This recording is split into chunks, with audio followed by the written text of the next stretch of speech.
자, 17페이지에 있는 주제 06 조선 후기 사회경제적 변동 살펴보도록 하겠습니다.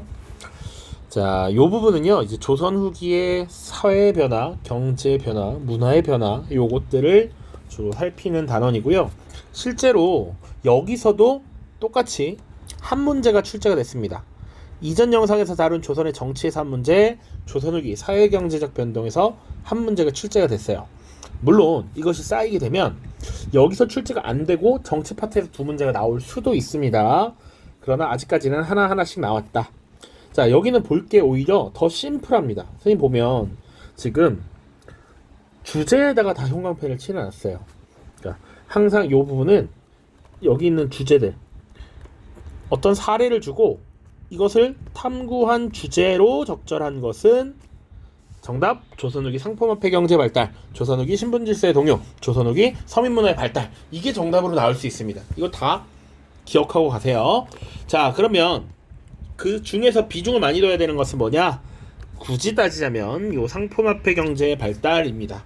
이 부분 선생님이 내신 수업 때도 항상 강조를 하는데 요 상품화폐 경제의 발달, 조선후기의 이제 성장은 어떻게 보면 이제 식민지 근대화론에 대한 반박이 일부 될 수 있는 부분이라서 강조되는 측면이 있습니다. 자, 그래서 이런 키워드가 나오면 상품화폐 경제의 발달이구나 라고 하는 것을 봐야 돼. 역시나 첫 장에서 학습 요소 그리고 성취 기준, 기출된 주제 다 보고 오세요. 자, 농업의 발달, 기본적으로 모내기법이 크게 확대되면서 생산량이 크게 늘었습니다. 그리고 투입되는 노동력은 크게 줄어요.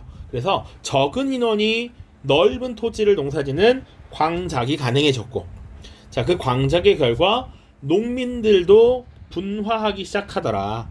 일부 부농들이 등장하기도 하고요. 또는 소작농이 늘어나거나 땅에서 밀려나서 노동자로 바뀌는 인물들도 있습니다.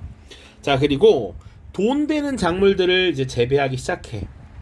상품 작물이라고 합니다. 인삼이나 담배 혹은 채소 같은 것들이 해당돼요. 조선 후기에 상품 작물을 재배하였다. 이런 것들도 물어볼 수 있습니다. 그러니까 오른쪽에 상업 보면 뭐 대동법이 실시되었다 이런 게 나와요. 이 시기에는 자, 다음 자료가 나타났던 시기에 볼 수 있는 모습으로 적절한 것은 이러고 자료를 줄 거예요. 그럼 예를 들어서 여기 열심히 채소를 기르고 인삼을 기르고 모내기법을 시행하는 걸 줘. 그럼 이 시기에 정답은 뭐 대동법을 실시하였다. 혹은 공인이 등장하였다. 광산 전문 경영인인 덕대가 등장하였다. 이런 식의 문제가 나올 가능성이 높습니다. 자, 상업. 기본적으로 농업 생산량이 크게 늘어나면서 잉여 생산물이 생겨나고 그것에 대한 거래가 늘어나면 자연스럽게 상업이 발달하겠죠. 자, 상업이 발달하게 된 요인은 여러 가지가 있습니다. 농업 생산량의 확대도 있고요. 또 하나는 대동법의 실시라고 하는 굉장히 중요한 제도 변화입니다. 자, 대동법 시행이 한번 출제가 됐습니다. 대동법은요, 광해군 때 처음 시행되어서 숙종 때까지 무려 100년이나 걸렸던 제도입니다. 자, 원래는 집집마다 특산물을 납부하던 제도를 이제 땅을 가진 사람에게 쌀이나 돈으로 세금을 내도록 한 거야. 그래서 기본적으로는 땅을 가진 양반 지주들의 반발이 심했기 때문에 전국적인 시행에 오래 걸렸습니다. 자, 그리고 공인이라고 하는 것은 뭐냐면 원래 전국에서 특산물을 세금으로 걷다가 이제 쌀만 거두게 돼. 그러니까 궁궐에서는 원래 필요한 특산물을 받다가 이제 못 받으니까 그걸 누가 사다 줘야 될 거 아니야. 그것을 대신 사다 주는 상인이 공인입니다. 거둔 세금을 공인에게 주고 물건을 사오도록 하는 거야. 그 과정에서 자연스럽게 상거래가 늘어나는 것이죠. 그래서 상업 발달에 도움을 준 것이 이 대동법의 시행과 공인의 등장이다. 또 상업이 발달하게 되는 요소는 여러 가지가 있는데 신의 통공이라고 하는 조치도 있습니다. 요거는 정조 때 시행했던 조치예요. 정조가 시전 상인들이 가지고 있었던 특권이 있어요. 노점상들을 못 열게 하던 금난전권이라는 특권이 있었어. 그래서 시전 상인들, 서울에 궁궐 주변에서 장사하는 사람들은 주변에 누가 허가도 받지 않고 장사하면 걔네들 다 때려치우고 막 엎어버릴 수 있었어. 근데 그 특권을 없애버린 조치가 신의 통공입니다. 그래서 누구나 자유롭게 장사할 수 있도록 허가한 조치가 신의 통공이었어. 정조 때야. 그러니까 상업이 더 활성화될 수 있었다. 그리고 상업의 활성화를 뒷받침하는 화폐, 숙종 때 이후로 계속 발행된 상평통보라고 하는 화폐의 유통도 상업 발달에 도움을 줬다. 자, 그 과정에서 수공업과 광업도 발달합니다. 키워드만 잡아가세요. 선대제라고 하는 것이 발달합니다. 물품의 재료나 비용이나 이런 것들 다 미리 지불하고 나중에 물품을 납품받는 시스템을 말해요. 선주문 시스템입니다. 자, 그리고 광산도 많이 경영하게 되는데 전문 경영인 오늘날의 CEO와 유사한 덕대라고 하는 사람들이 등장하게 됩니다. 이런 키워드들이 나오면 조선 후기구나 라는 걸 눈치채야 돼. 알겠죠? 자, 두 번째입니다. 조선 후기 신분질서의 동요. 요것도 충분히 이 자체로 키워드로 문장으로 나올 수 있습니다. 자, 기본적으로 조선이라고 하는 나라는 법적으로는 양인과 천인으로 나뉘어 있는 두 단계로 나뉘는 양천제였지만 실질적으로는 이 양인이 세 개의 등급으로 분화했습니다. 일부 양반들, 중인들, 그리고 상민들이 있었고 그 밑에 이제 천민이 있었던 것이죠. 자, 그래서 원래 조선이라는 나라가 만들어졌을 때는 대략 그냥 이런 피라미드형 구조였다라고 생각하시면 돼. 근데 이것이 좀 바뀌었다라는 겁니다. 조선 후기 전쟁을 거치면서 세금이 부족했던 조선 정부가 이 신분을 열심히 팔아버려요. 그래서 천민중이 이렇게 올라가는 경우도 있고 상민이 이렇게 올라가는 경우도 있었습니다. 그래서 자, 양반의 수가 크게 늘고 상민과 노비의 수가 크게 감소했다라는 거야. 자, 이런 현상이 나타났던 이유는 농민들이 혹은 조선 후기에 부를 축적한 농민들이 신분을 상승시키려는 스스로의 노력이 있었기 때문입니다. 자, 그 노력이 어떻게 나타나느냐? 납속이랑 공명첩이라는 제도를 이용합니다. 납속은 곡식을 납부해서 일정 비용을 납부해서 신분을 사는 거고요. 공명첩도 비슷합니다. 이름이 비어있는 관직 임명장을 돈 주고 사는 거야. 그래서 사실상 양반의 지위를 신분을 샀다라고 보시면 돼. 혹은 몰락한 양반에게서 족보를 구입하거나 위조하기도 했다. 서울과 중인의 차별 철폐운도 몰라도 됩니다. 자, 그러다 보니 조선 정부에서는 어떤 일이 벌어지냐면 일단 상민들에게 사실상 양반 신분을 연락할 때는 돈이 부족해서 어쩔 수 없이 팔았단 말이야. 근데 그로 인해서 또 문제가 발생합니다.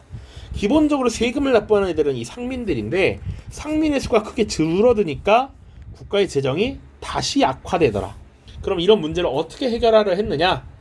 영조라고 하는 왕이 노비 종모법을 시행했고요. 순조라고 하는 왕이 국가가 가지고 있었던 공노비를 양인으로 해방시켜주는 이런 일들이 나타납니다. 자, 노비 종모법이 뭔지, 공노비 해방이 어떻게 이루어졌는지 사실 몰라도 된다. 공노비 해방은 당연하니까 알 거고, 노비 종모법은 원래 아빠와 엄마가 결혼해서 아이를 낳으면 그 자식의 신분이 어떻게 결정되느냐야. 옛날에는 부모가 아버지가 천민이든 어머니가 천민이든 둘 중에 한 명만 천민이면 그 자식은 무조건 천해지는 일천즉천의 원칙이 있었어요. 근데 이거 너무 노비를 양산하는 제도다라고 해서 만약에 엄마가 양인이라면 그 자식은 양인으로 해라 이렇게 했던 것이 노비 종모법입니다. 어쨌거나 양인이 너무 줄고 있었기 때문에 양인을 늘리기 위한 이런 조치들도 있었다 정도로 보시면 돼요. 자, 3번입니다. 이제 실학입니다. 실학. 자, 실학은 당시 조선이라는 나라는 원래 성리학을 중심으로 성리학을 공부하는 나라였는데 이 성리학이 너무 시대에 동떨어져 있고 현실을 반영하지 못한다. 현실에 도움이 되는 학문이 발전되어야 한다라고 해서 이 당시에 유행했던 학문이고요. 국가를 부유하게 하고 현실적인 도움이 되기 위해서는 농업을 진흥시켜야 한다라고 했던 게 농업중심 개혁론, 상공업을 진흥시켜야 한다라고 했던 게 상공업중심 개혁론입니다. 자, 근데 이것도 각각 개인을 묻지 않을 겁니다. 유형원이라는 인물이 균전론을 주장했다. 자료 1. 자료 2. 정약용은 공동농장인 여전제를 주장했다. 혹은 이익이 한전제를 주장했다. 다음 자료를 탐구한 탐구 주제로 적절한 것은 조선 후기 실학의 발달, 조선 후기 농업 중심 개혁론 이런 식으로 나올 겁니다.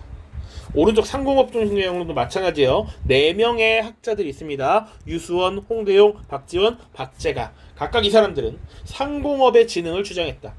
조선 후기 실학의 발달 양상을 보여준다. 이 정도로만 이해하고 있으면 된다. 알겠죠? 자, 오른쪽 조선 후기 서민 문화의 발달입니다. 자, 아까 요것과 연계되는 거예요. 분홍층이 등장하면서 일반 상민들의 사실상 지위가 높아졌어. 상민들이 막 양반 신문을 산다고. 기본적으로 일반 백성들의 의식이나 경제력 수준 이런 것들이 많이 올라가. 그러다 보니까 문화 생활을 향유하는 계층으로 성장합니다. 자, 조선 후기 농업 생산력의 증대, 상품화폐 경제 발달, 그리고 이제 민간에서 이 서민들도 서당 교육을 받게 돼. 그러니까 수준이 높아지다 보니까 이제 문화를 향유한다는 것이죠. 그래서 서민 문화가 발달했다. 자, 서민 문화의 양상은 어떤 특징과 어떤 모습이었느냐? 양반들의 위선을 비판하고 탐관오리들의 폐해를 고발하는 풍자적 성격을 맡고 있었다. 여러분들 SNL 같은 거 보면 정치나 사회 문제를 풍자하는 모습을 보이죠? 그 BJ 풍자 말고 무튼 비판하고 웃음거리로 만든다라는 것이지. 자, 그래서 이 시기 한글 소설, 판소리, 탈춤, 풍속화, 민화 등이 그려졌다. 근데 이 문제는 또 나오면 어떻게 나오느냐? 한글 소설이라든지 아니면 김홍도나 신윤복의 민화 같은 걸 보여주고 다음과 같은 그림, 다음과 같은 작품들이 만들어졌을 시기의 특징으로 적절한 것은, 그래서 여기 이거 물어볼 수도 있어요. 오히려 혹은 이와 같은 거 자료를 똑 주고 이것에 대한 탐구 주제로 적절한 것은 조선 후기 서민 문화의 발달, 이렇게 보시면 됩니다. 오케이? 자, 요 정도가 지금 이번 영상의 핵심적인 내용입니다. 각 주제별 타이틀 암기할 것, 그리고 특히 조선 후기 이 경제 파트 잘 볼 것, 그리고 문화 파트도 봐야 되는데 자료를, 그래서 조선 후기의 상업이든 사회 변화든 문화든 주고 선지는 다른 파트에서 낼 수도 있다. 어렵게 낸다면. 그럴 가능성은 거의 드물긴 합니다. 옛날에는 이렇게 많이 냈어요. 그래서 여기 많지 않은 내용 딸딸딸딸 외워보자. 자, 기출 선지 한번 봅시다. 많지도 않죠? 자, 첫 번째 보시면 경제에서 대동법이 운용되었다 라고 나왔어요. 대동법. 자, 대동법은 일단 광해군 때 시행된 제도였어. 특산물을 납부하던 것을 이제 쌀이나 돈으로 납부하게 한 것이다. 자, 그리고 공인이 성장하는 계기가 되었다. 이것도 마찬가지로 대동법의 결과입니다. 이게 지금 또 나왔다는 얘기야. 그리고 담배를 비롯한 상품 작물이 재배되었다. 상품 작물의 재배라는 게 문제에도 언급되고 정답으로도 한번 나왔다는 얘기입니다. 그러니까 지금 경제에서 3개 나온 거 보이죠? 그리고 사회 파트, 조선 후기 신분 질서의 동요, 양반이 크게 늘어나고 상민과 노비, 천민이 줄어들었다라는 거. 이런 식으로 나온다. 여기 아직 문화가 나온 적이 없는데 문화도 언급될 수 있습니다. 알겠죠? 문화 파트에선 주로 실학 혹은 서민문화 이런 키워드들을 잘 가지고 계셔라 당부드립니다. 자, 오케이, 여기까지. 다음 영상에서 이제 문제 풀도록 할게요. 고생 많았습니다. 안녕.